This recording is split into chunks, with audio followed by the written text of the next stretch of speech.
Welcome to the review show, everybody. Yes, the It's review show. it's been quite a few months since our last installment. So if you're new and hmm you don't know what is the review show? Well, I tell you, it's where we revisit a movie that we've reviewed in the past.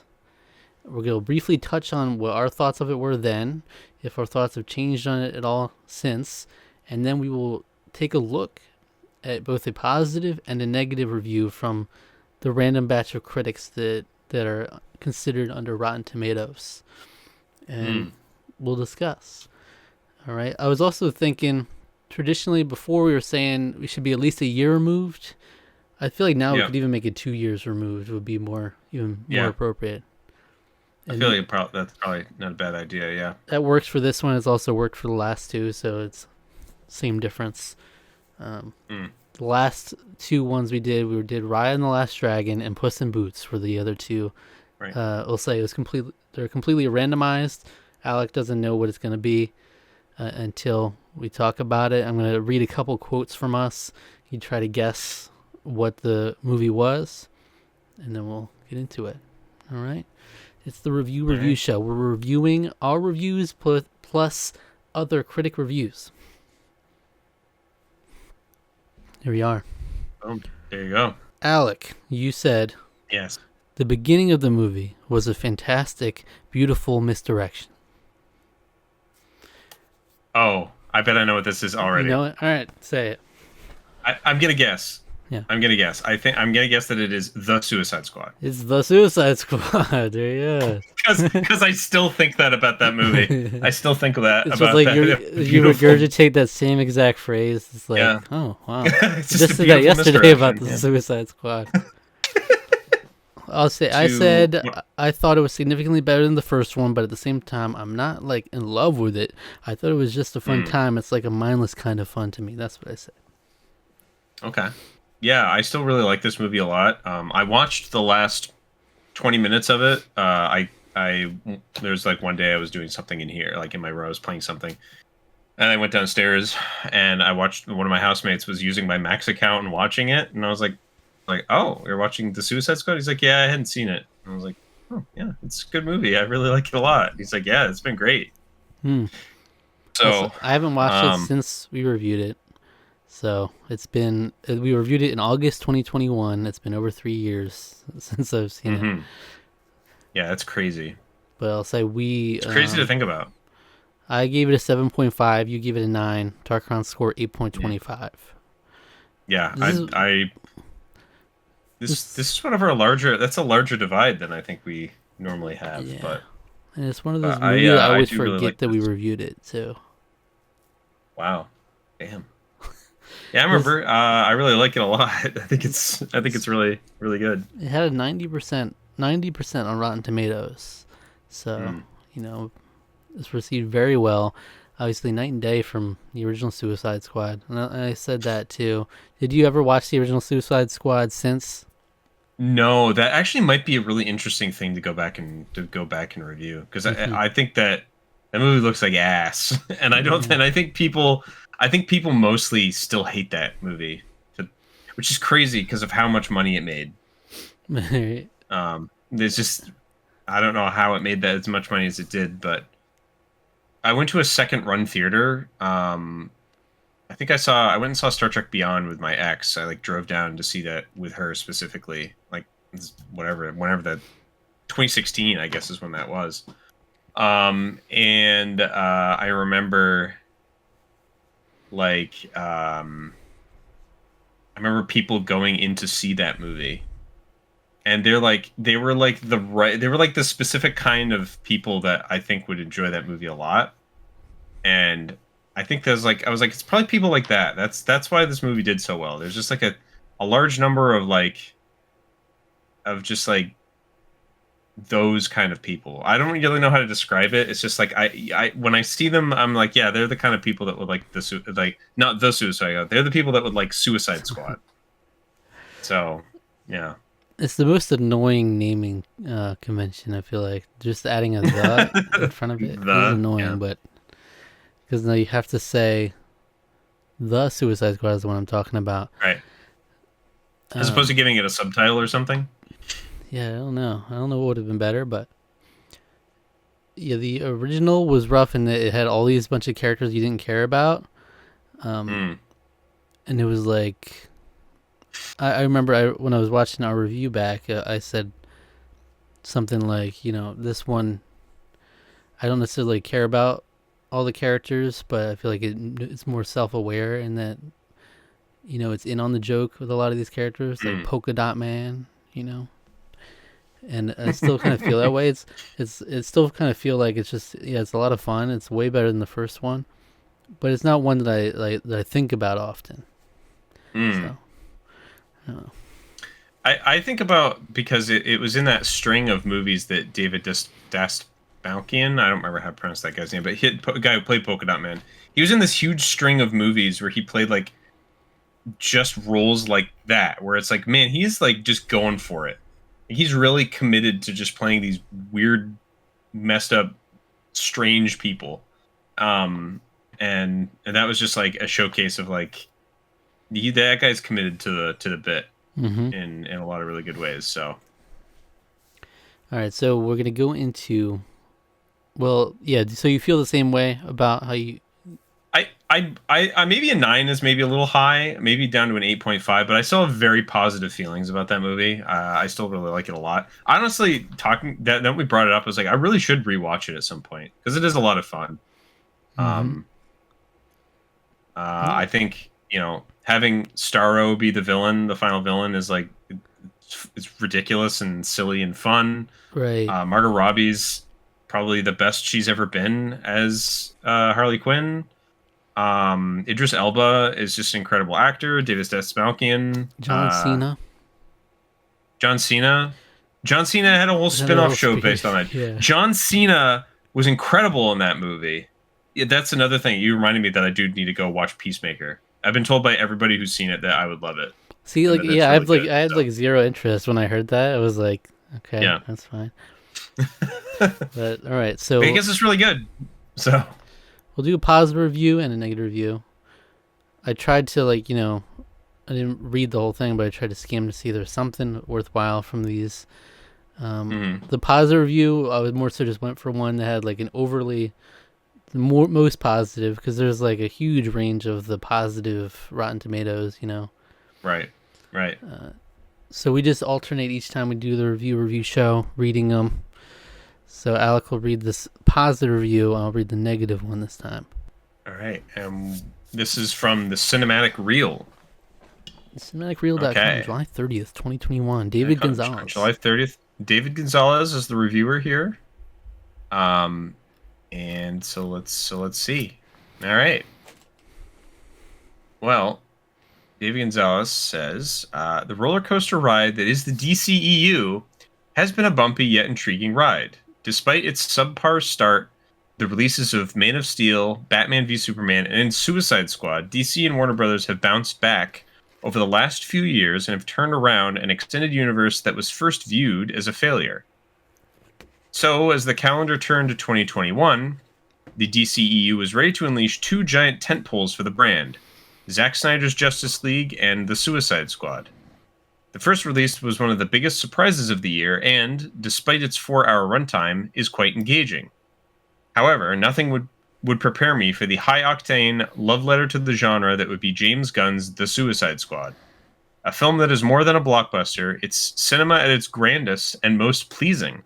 That is really Whoa, high big praise there. words. That is real high praise. So it's like that. It's like that cinema, absolute cinema image. This time around, The Suicide Squad has an array of fresh faces, and quite frankly, it's all for the better. From the moment the film starts, we are made aware that there are two teams sent on this mission. One includes Robert Dubois, Bloodsport, who joins the team after Amanda Waller threatens his daughter and becomes the de facto leader of Waller's Task Force X on a mission in Corto Maltese. The Dark Knight Returns will smile knowing Corto Maltese has finally hit the DCEU. I don't get it. I don't know. So The Dark Knight Returns is a great comic, but I don't remember. I'm gonna be real. It's been a few years since I've read it, and I don't Okay. remember So quote it's them just off a easy. comic book thing. Yeah, The Dark Knight Returns. Yeah, yeah. So, joining Bloodsport's teams are Peacemaker, Ratcatcher 2, Polka Dot Man, and Hmm. Nanoe or King Shark. Oh, he says King, but it's King Shark. Uh, on the other side, Rick Flag is back and leading a mission that includes everyone's favorite and mine, Harley Quinn, along with Captain Boomerang, Savant, Blackguard, TDK, Javelin, Mongol, and Weasel. From its opening scenes, James Gunn lets cinephiles know that this is not your average comic book film. Gunn creates stakes that were absent from the 2016 edition and, in turn, puts focus on the fact that every member of the Task Force X is disposable. In a similar fashion to Game of Thrones, Gunn immediately puts folks on notice that no character is safe. In a world where most comic book film characters killed are eventually resurrected in some form or fashion, this gives the Suicide Squad a level of freshness and tension where you don't know who's going to be alive upon the film's conclusion. Yeah, it's the iconic the first 10 minutes of that movie, where it's just all these characters you think is going to be the It just gets focus for. it just gets massacred, and it's wonderful. The film is unique because everyone gets a moment to shine, even though the Suicide Squad is an ensemble piece. With such a large cast, not a single person feels wasted here, and in turn will create many different favorites that no one could see coming. Margot Robbie's Harley Quinn is incredible as always and cements her place as one of the most iconic DC characters ever portrayed on the big screen. John Cena's Peacemaker is downright hilarious and menacing and warrants the upcoming series to HBO Max. HBO Max. What is Yeah, that? HBO Max, which would later be just be known as Max. Now Max. However, the three characters that I could not stop talking about were Sylvester Stallone's King Shark, who brings both some of the I forgot that it was Sylvester Stallone that plays Dunaway. I totally He is forgot about so that. good at his King Shark. Yeah. Who brings some of the funniest and most heartfelt moments of the film. David Desmalkian's Polka Dot Man is tragic and easy to root for. And if there is a heart of the film, is Daniela Melchior's Ratcatcher 2. Not only does she offer up the film's most subtle, sweet moments, but she's an absolute badass that will warrant cinephiles finding their very own pet rats. Aww. With the Suicide Squad, James Gunn's past films are sprinkled throughout. From the over-the-top violence of Super. Hmm. Oh yeah, Super. That's the Rainn Wilson with whatever their name is now. I've heard that movie's really good. From the over-the-top violence of Super to the killer soundtrack in Guardians of the Galaxy, it creates a satisfying satire of the genre that doesn't disrespect it, but similarly breathes fresh air to Taika Waititi's Thor Ragnarok. Like every comic book movie, Gunn's film concludes on a giant-sized CGI spectacle. Still, Gunn injects a kaiju-style finale that will put a smile on Godzilla fans' face. I'm Sorry, guessing. it's Godzilla Smile fans. on Godzilla fans. Yeah, sorry, I should probably be reading it literally as it's written. They'll put a smile on Godzilla fans and injects his sensibilities to bring tongue-in-cheek humor that brings an originality to a done-to-death act in the genre. Will the DCU ever match the MCU? Probably not, but what James Gunn's The Suicide Squad does is deliver a film that can fit any single entry in the MCU. This is not just a remarkable film. It's not just the best film in the DCEU. It's one of the best films of the genre in the past decade. Damn. Wow. Damn. That's some high praise. You agree? I don't know if I would agree that far. I would say I do most of the positives I would echo though. I think that's why the movie is so fun. Is because it does have like all the inklings, all the DNA of James Gunn's sort of entire filmography.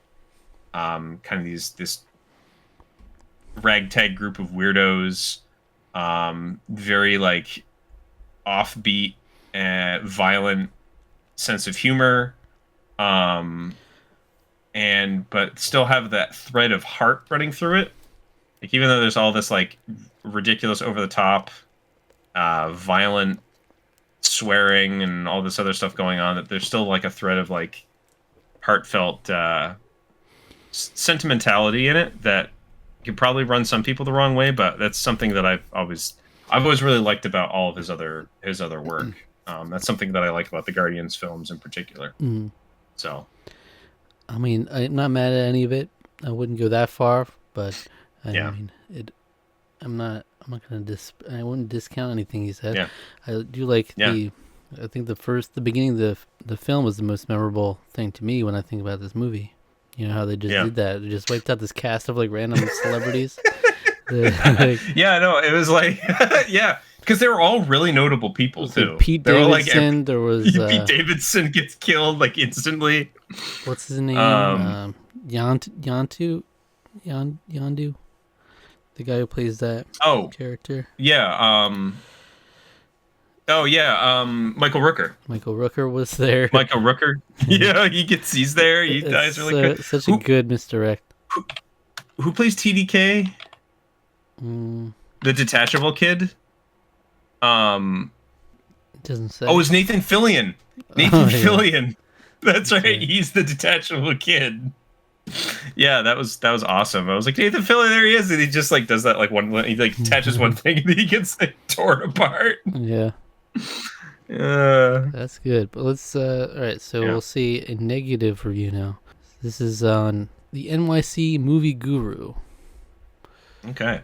By the way, love the fact that because Zach curates all these. I actually really like that we pick like more like less like super mainstream. These are going to be reviews that like less people have seen. Yeah. I actually really like that because they're more like people like me and you that are reviewing the movies, you know. Right. So this is it's pretty short. He's got like a string of a bunch of different reviews that he did like all in one day, I guess. Oh, okay. I'm trying to see who did this. I don't know where their name is. It just says the NYC Movie Guru, but not sure the actual name. Bloodsport leads Task Force X, whose members include Harley Quinn, Captain Boomerang, Rick Flag, Savant, Peacemaker, King Shark, Polka Dot Man, Ratcatcher 2, Blackguard, and Javelin. Their mission, according to Amanda Waller, is to destroy a science lab on the island of Corto Maltese, where thinker Peter Capaldi, I forgot about that. That was one thing. He's amazing as well. The screenplay by writer-director James Gunn lacks wit and does a poor job when it comes to exposition, but it at least has the guts to get up the ante in terms of bizarreness and dark humor. Does every movie these days have to go into bonkers territory?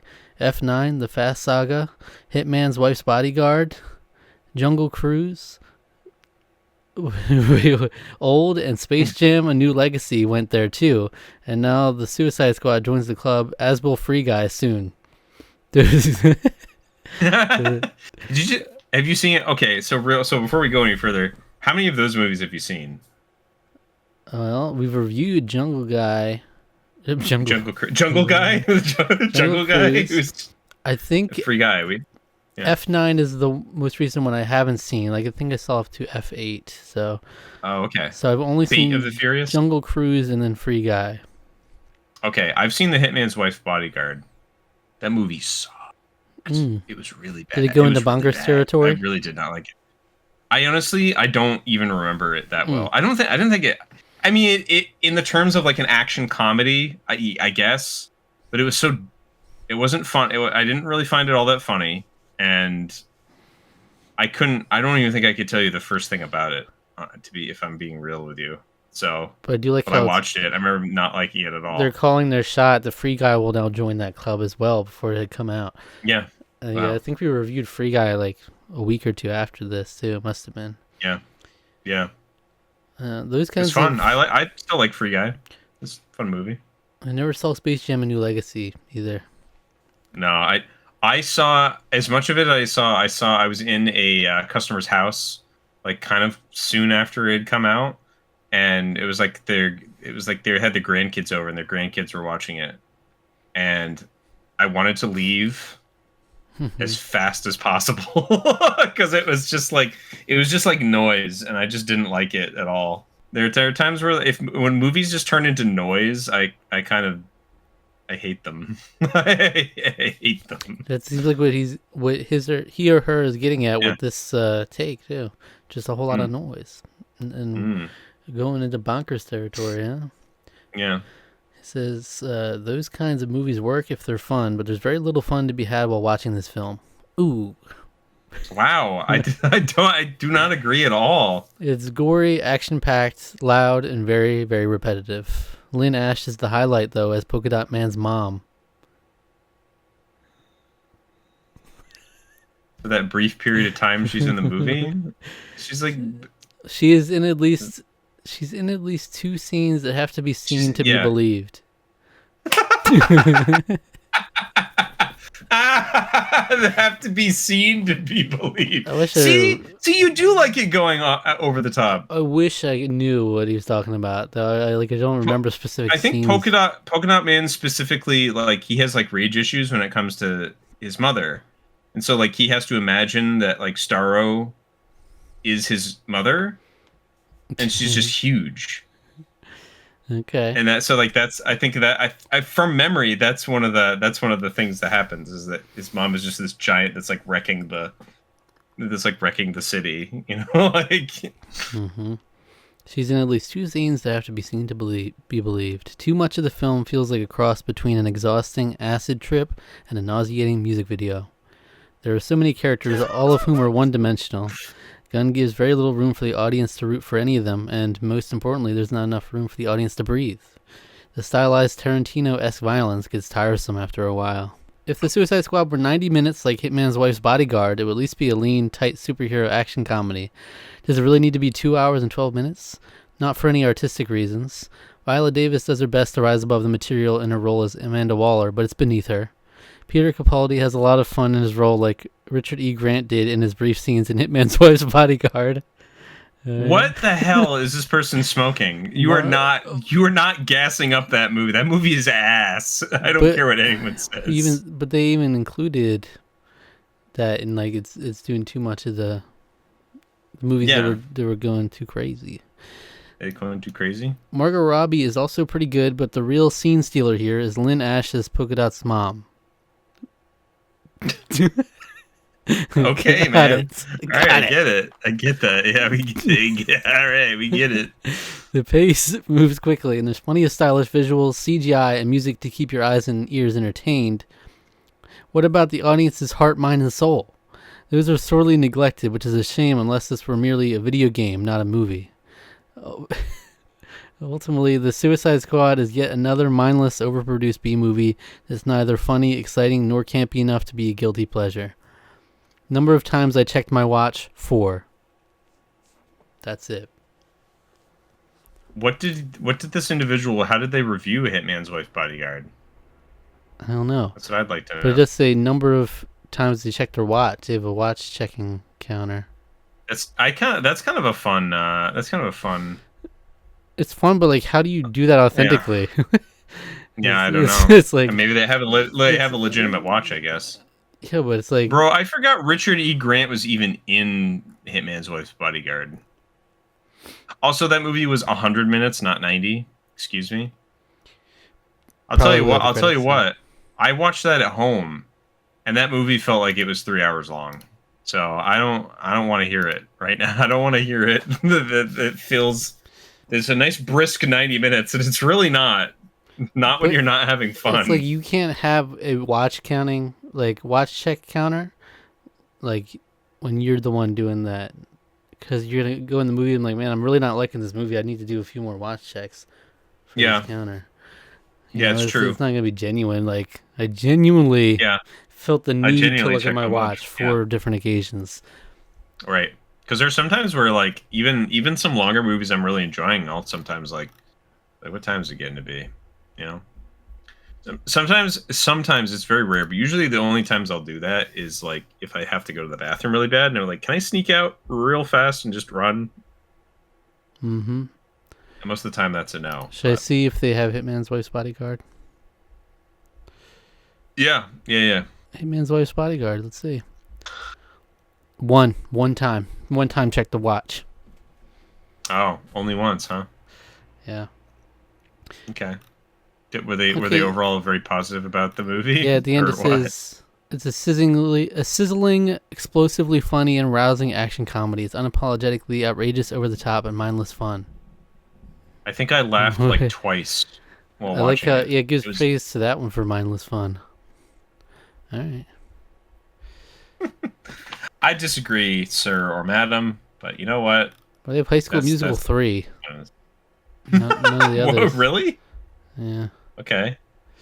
All right. So, NYC movie guru, pretty harsh words. That's extremely harsh. Big on Polka Dot Man's I think. mom, though. I don't know what's going on there. You don't remember? Like I said, that's the scene where Polka Dot Man's like imagining Okay. So you his think mom, that's a normal basically. response to that? I mean, thinking that it's the funniest part of the movie, maybe Mhm. not, but it is a pretty memorable, She's a funny scene part of the stealer. movie, I guess. She's a scene stealer. I don't know if I would not say that. They have to be seen to be believed. A couple scenes in there. Couple All scenes, right. couple scenes that need to be seen to be believed. That's like, there's elements of things that I agree with, like that it's maybe I didn't really care about the characters too much. I didn't get Hmm. the same emotional resonance that the other reviewer seemed to have for the characters or for Polka Dot Man. I never really cared about Polka Dot Man as much as he was like, a sympathetic individual, but I don't know. Obviously pretty outrageous claims in that one. Well, I would say that I would agree that Ratcatcher 2 and Bloodsport were sort of the emotional core of the film. Hmm. But um But I think the original yeah. Suicide Squad would be deserving of such a harshly worded review. Yeah. Yeah. Almost the same Yeah. exact wording of like, a bunch Yeah. of characters I don't care about. That was the big criticism of the movie. It's just, This one it just had fun. Like the first movie wasn't so fun as this one, right. and Right. artistically and directionally, a lot more going on here. So, Mhm. all right, The Suicide Squad. There it is. There it is. Over 3 All years right. later. Fun to reanalyze. I definitely wanna give it another shot again to see if because like I said, I probably wouldn't be as glowing about it as maybe I was after we watched it, but I still really like it a lot. I think it's fun. Like I said, I watched the ending relatively recently, within the last year or so, at least. So, Well, and that still holds up. Raya and the Last Dragon, Puss in Boots, or The Suicide Squad? Who you got? The Suicide Squad. The Yeah. Suicide Squad. Yeah, easy. Yeah, I mean, I would say probably the best of these three. I think I might have given the same score to all three of these, ironically. I think I gave them all 7.5. All my 7.5 movies. All right. Where they're good, but they're not like they don't quite rise above Yeah. in your book. Not maybe. like The Greatest Showman. Yeah. Okay. I Let's can't not wait go till we too get. far I here. can't wait till we get the greatest. Like some of these divisive ones, it would be interesting. Or I Yeah. want to see like Dear Evan Hansen, like a really positive review. Yeah. Something Be like like, wow, I was wowed. I was wowed by Evan Hansen just screaming There's a lot. crying loudly in front of this family. There's a couple because like I'm still, if they came up, I would still do like these fringe weird reviews we've done, even if they're not like on Rotten Tomatoes. I'll still like do some sort of retrospective and like take a couple quotes from our reviews and whatnot. like hybrid. Yeah, like hybrid. I'll do my best to try to find like a review Right. on Rotten Tomatoes, but Or pumpkin carver. yeah. Alien Origin. I wonder Yeah. if anybody's talked about Alien Origin. Yeah. So No, everyone who's tried to talk about it just got too drunk and they couldn't upload my anything. point being that like Dear Evan Hansen, you'll definitely be able to find positive reviews, but then those movies, Oh, I for don't sure, think you'll yeah. be able to find a positive review for. So Doubtful. there's a couple outliers where you probably won't be able to get both sides, but trying to. I want to find a negative Godfather review too. That's a big goal as well. It insists upon itself, Lois. It insists upon itself. It's got like 100%. What does that? What does that even? What does that even mean? It's trying to say something. It insists upon itself. That's one of the best. That's I think one of the best Family Guy scenes. I'm just gonna say it. It's one of the best scenes of them arguing about the Godfather. Oh, well, thank you for joining us for another episode of the Review Show. You know, you never know what you're gonna get, but we'll do it from 2 years on from now, just so we don't end up with like, because we have so many reviews in the past several years that we don't really need to revisit one that was just like a year ago. Not that long ago, yeah. Yeah, it's true. So, and it's worked out. I think these were all like 2021 reviews, if I'm not mistaken. We reviewed a lot of stuff. I feel like we reviewed a lot in 2021. I was looking back at when we first did our like our tier list of everything we reviewed. We were saying we did like over 50 things that year alone that we reviewed. Yeah. That's crazy. That is crazy. We must have reviewed like a movie almost every week. At that rate. Yeah, we were tearing through them. And I feel like we've reviewed a decent amount of stuff this year. We have reviewed quite a bit this year, I think. And it's a lot of like the chance times and stuff like that. Plus the Pirates movies and whatnot. But yeah, anyway. Thanks for watching. Subscribe to the channel if you enjoyed. Like the video. And if you enjoyed this video, go check out our original review of The Suicide Squad right here on the channel. Okay? Yeah, go check it out. Until next time.